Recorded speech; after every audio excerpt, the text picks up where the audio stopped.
Hello my dear students, welcome back to my YouTube channel. मेरे YouTube channel पर आप लोग का बहुत बहुत स्वागत है।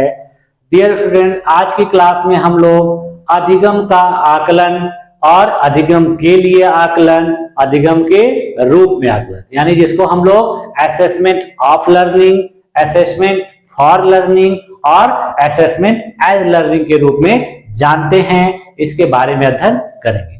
इससे आपके एग्जाम में कई बार क्वेश्चंस पूछे जाते हैं। तो चलिए देखा जाए कि आज की क्लास में हम लोगों को लर्निंग के जो 3 महत्वपूर्ण रूप हैं, जिसके हम कैसे उसको मापते हैं, उसके बारे में अध्ययन करें। चलिए देखिए। सबसे पहले हम लोग देख लेते हैं असेसमेंट ऑफ लर्निंग और असेसमेंट फॉर लर्निंग, यानी अधिगम का आकलन और अधिगम का आकलन और अधिगम के लिए आकलन, अधिगम के लिए आकलन। ठीक है, इसके बाद हम देख लेंगे अधिगम के रूप में। ठीक है, तो चलिए देखते हैं इन दोनों को अलग अलग। देखिए, शिक्षा के क्षेत्र में आकलन का मुख्य उद्देश्य विद्यार्थियों के सीखने की प्रक्रिया को समझना और मूल्यांकन करना। देखिए, शिक्षा के क्षेत्र में आकलन इसीलिए किया जाता है कि विद्यार्थियों को जो चीजें सिखाई जा रही हैं, उन चीजों को वो बच्चा प्रॉपर तरीके से सीख पा रहा है कि नहीं, तो इसीलिए इनका आकलन किया जाता है।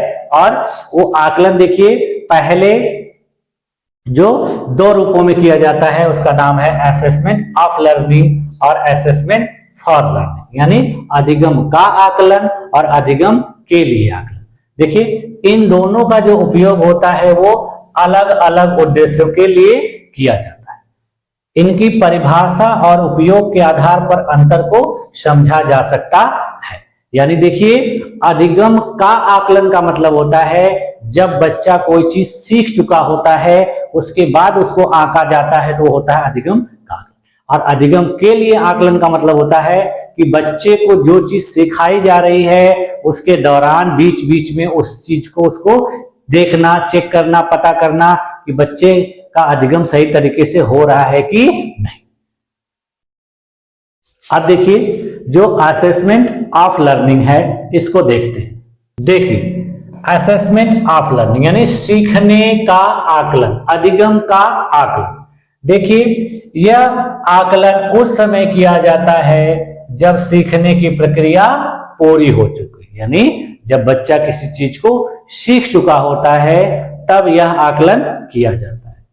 इसका देखिए मुख्य उद्देश्य यह जांचना होता है कि विद्यार्थी ने कितनी जानकारी प्राप्त की है और वह कितना सफल रहा है। इसका उद्देश्य होता है कि बच्चे को जो चीज सिखाई गई, उस चीज को उसने कितना सीखा है और उसको कितनी सफलता उसमें प्राप्त हुई है। इसे देखिए समेटिव असेसमेंट यानी सारांशात्मक आकलन के रूप में भी मैंने आप लोगों को पिछली क्लास में बताया है।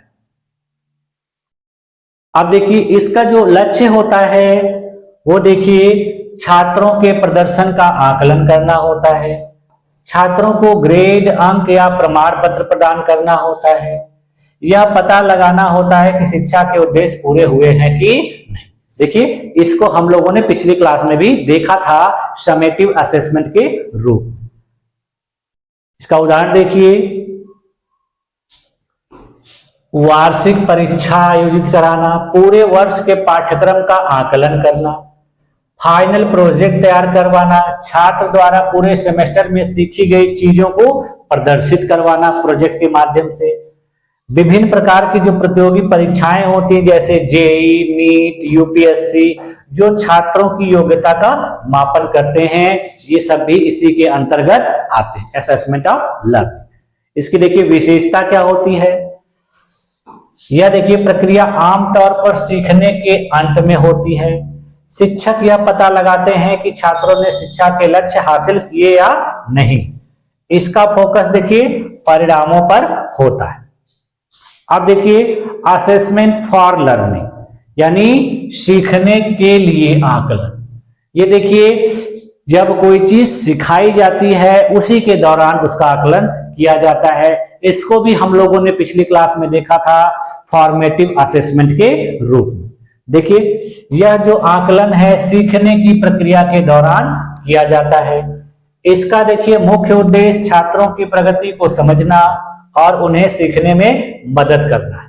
इसे देखिए रूपात्मक या रचनात्मक आकलन फॉर्मेटिव असेसमेंट भी कहा जाता है। अब देखिए इसका जो लक्ष्य देखिए क्या होता है, छात्रों को उनके सीखने में सुधार के लिए बीच बीच में उनको मार्गदर्शन प्रदान करना, छात्रों की कमजोरियों और ताकतों की पहचान करना और उनसे उनको अवगत कराना, छात्रों और शिक्षकों को सीखने की प्रक्रिया को बेहतर बनाने में मदद करना। इसका उदाहरण देखिए, बीच बीच में मध्य सेमेस्टर परीक्षण जो कराए जाते हैं वो इसके अंतर्गत आते हैं। इसमें देखिए यह जानने के लिए कि छात्र कहां कमजोर हैं यह पता लग जाता है। कक्षा में देखिए मौखिक प्रश्न पूछे जाते हैं, शिक्षकों द्वारा छात्रों से सवाल पूछकर उनको त्वरित फीडबैक दिया जाता है। छात्रों को देखिए होमवर्क और असाइनमेंट दिए जाते हैं जिससे छात्रों के प्रयासों को समझने में और उनको मार्गदर्शन प्रदान करने में मदद मिलती है। इसकी देखिए जो विशेषता होती है, देखिए क्या होती है, यह सीखने की प्रक्रिया के दौरान किया जाता है। इससे शिक्षक छात्रों को तात्कालिक फीडबैक प्रदान करते हैं। इसका फोकस प्रक्रिया और प्रगति पर होता है, ना कि केवल परिणाम। देखिए इसमें फोकस किया जाता है कि प्रक्रिया कैसी चल रही है, बच्चा प्रोसेस में सही तरीके से है कि नहीं और उसकी प्रगति किस प्रकार की है। ठीक है, अब देखिए इन दोनों में डिफरेंस देख लेते हैं, असेसमेंट ऑफ लर्निंग और असेसमेंट फॉर लर्निंग।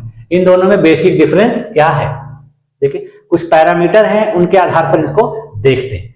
देखिए पैरामीटर में सबसे पहले उद्देश्य, तो देखिए असेसमेंट ऑफ लर्निंग जो होती है सीखने के परिणाम का मूल्यांकन करना होता है, और असेसमेंट फॉर लर्निंग देखिए क्या होती है, सीखने की प्रक्रिया को बेहतर बनाना होता है। ये देखिए उसी प्रकार से है जिस प्रकार से आप लोगों ने पिछली क्लास में इवैल्यूएशन और असेसमेंट के बारे में देखा था, यानी उसमें हम लोगों ने फॉर्मेटिव और समेटिव असेसमेंट पढ़ा था, तो उसी से मिलता जुलता है।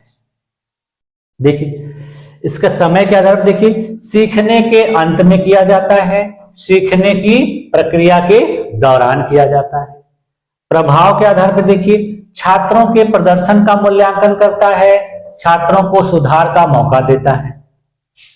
उदाहरण देखिए इसके वार्षिक परीक्षा, फाइनल टेस्ट। इसके उदाहरण देखिए क्विज, मौखिक प्रश्न, असाइनमेंट। इसका देखिए फोकस किस चीज पर होता है, परिणाम पर होता है। इसका फोकस देखिए प्रक्रिया और प्रगति पर होता है। फीडबैक के आधार पर देखिए इसमें सामान्य रूप से परिणाम आधारित जो है फीडबैक दिया जाता है। इसमें तात्कालिक और सुधारात्मक फीडबैक दिया जाए, यानी फीडबैक तुरंत दिया जाएगा और सुधार से रिलेटेड हो। ठीक है, आप देखिए इसका निष्कर्ष क्या निकल के आ रहा है, दोनों का अलग अलग देखते हैं। असेसमेंट ऑफ लर्निंग जो है छात्रों को सीखने की समाप्ति पर किया जाता है और उसका उद्देश्य समझना है कि उन्होंने कितना सीखा है, यानी किसी चीज को बच्चों को सिखाई जा रही है तो उस चीज को जब पूरा सिखा लिया जाता है तो लास्ट में उसको चेक किया जाता है, आकलन किया जाता है कि बच्चे ने इस चीज को सही तरीके से सीखा है कि नहीं। उसी प्रकार से देखिए असेसमेंट फॉर लर्निंग जो है छात्रों के सीखने के दौरान किया जाता है ताकि उन्हें सुधार का अवसर मिले। दोनों देखिए आकलन अपनी जगह महत्वपूर्ण है और इन्हें शिक्षा की प्रक्रिया को प्रभावी बनाने के लिए सही तरीके से उपयोग किया जाना चाहिए। यदि इनको सही तरीके से किसी टीचर के द्वारा उपयोग किया जा रहा है अपने क्लास के दौरान, अपने विषय को पढ़ाने के दौरान, तो स्टूडेंट जो है बहुत अच्छा प्रोग्रेस करें। अब देखिए आगे की चीजों को देख लेते हैं। देखिए अधिगम के रूप में आकलन, देखिए इसको मैंने अलग से बाद में इसलिए करवाया है कि ये उन दोनों से डिफरेंस है। डिफरेंस कैसे है कि इसमें जो आकलन होता है वो स्टूडेंट अपना खुद से करता है।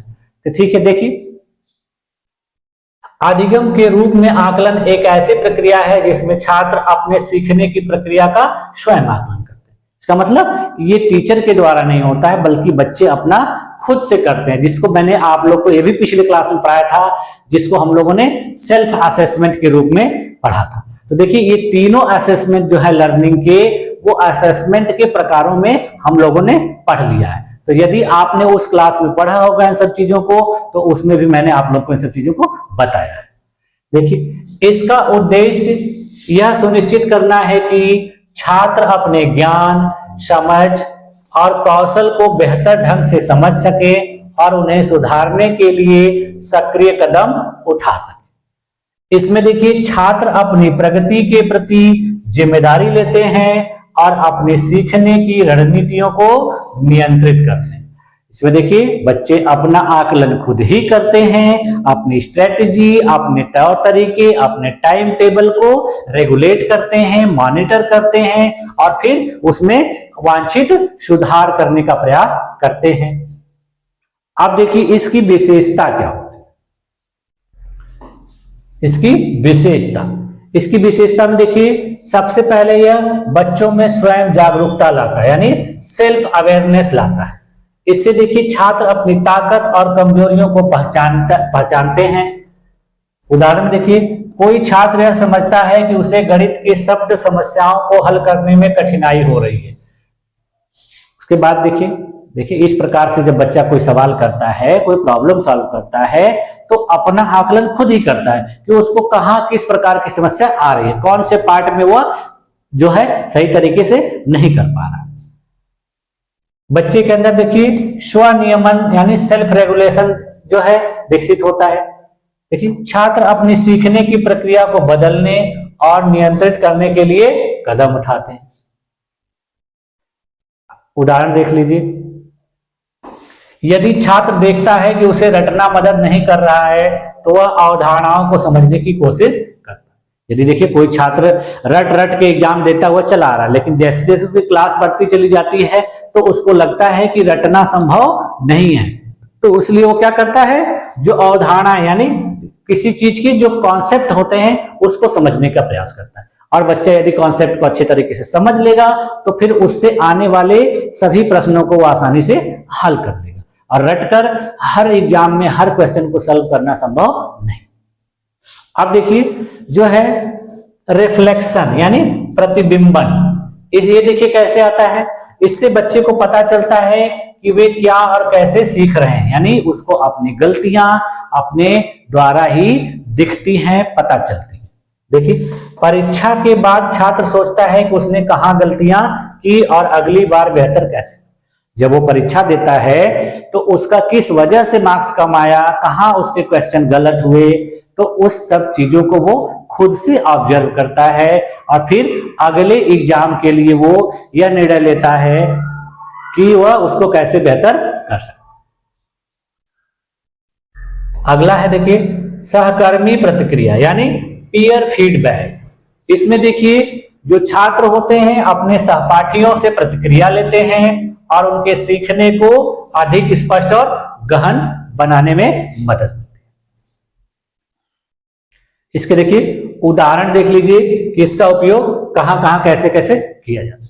देखिए शिक्षा में एक छात्र अपने नोट्स की समीक्षा करता है और पहचानता है कि कौन से विषय उसे समझ नहीं आ रहे हैं, फिर वह उन विषयों पर ध्यान केंद्रित करता है। यानी कोई छात्र अपने नोट्स का क्या करता है, रिव्यू करता है और वो देखता है कि उसमें उसे कौन कौन से टॉपिक या बातें समझ में नहीं आ रही, और फिर वो उस पर और भी ध्यान ज्यादा लगाता है। दूसरा देखिए शिक्षक छात्रों से पूछते हैं कि वे अपनी समझ को 1 से 10 के पैमाने पर कैसे रेट करेंगे। इसके बाद छात्र उन क्षेत्रों पर काम करते हैं जिनमें वे कमजोर हैं। देखिए टीचर अपने स्टूडेंट को कहता है कि आपको रेटिंग प्रदान की जाएगी, आप जिस प्रकार का परफॉर्मेंस करेंगे, और उसके बाद छात्र उस क्षेत्र पर काम करना शुरू करते हैं। अब देखिए दैनिक जीवन में इसका उपयोग कैसे किया जाता है। कोई व्यक्ति फिटनेस लक्ष्य बनाता है और अपनी प्रगति का आकलन करता है। यदि वह देखता है कि उसके परिणाम अपेक्षित नहीं है तो वह अपनी अलग रणनीति बनाता है। देखिए कोई व्यक्ति अपने फिटनेस से संबंधित कोई स्ट्रेटेजी बना रहा है और वो उसका आकलन खुद से करता है कि जो स्ट्रेटेजी उसने बनाई है वो उसके लिए सही कारगर नहीं है, तो फिर वो क्या करता है, अपनी रणनीति में बदलाव करता है। अब देखिए अधिगम के रूप में आकलन का लाभ क्या है, इसको देख लेते हैं। देखिए यह देखिए छात्रों में आत्म जागरूकता और आत्मनिर्भरता बढ़ाता है, छात्रों को उनकी प्रगति के प्रति जिम्मेदार बनाता है, सीखने की प्रक्रिया को अधिक प्रभावी और लक्ष्य उन्मुख बनाता है, छात्रों में आत्मविश्वास और सुधार की भावना का विकास करता है। तो ये तीनों जो अधिगम के आकलन थे, इनको देखिए देखने से आपको पता चला कि तीनों का अलग अलग इंपॉर्टेंस है। एक देखिए जो है सीखने की प्रक्रिया के दौरान किया जाता है, दूसरा सीखने की प्रक्रिया के अंत में किया जाता है, और तीसरा छात्रों के द्वारा खुद किया जाता है। तो इस प्रकार से हम लोगों ने इसके बारे में पढ़ा।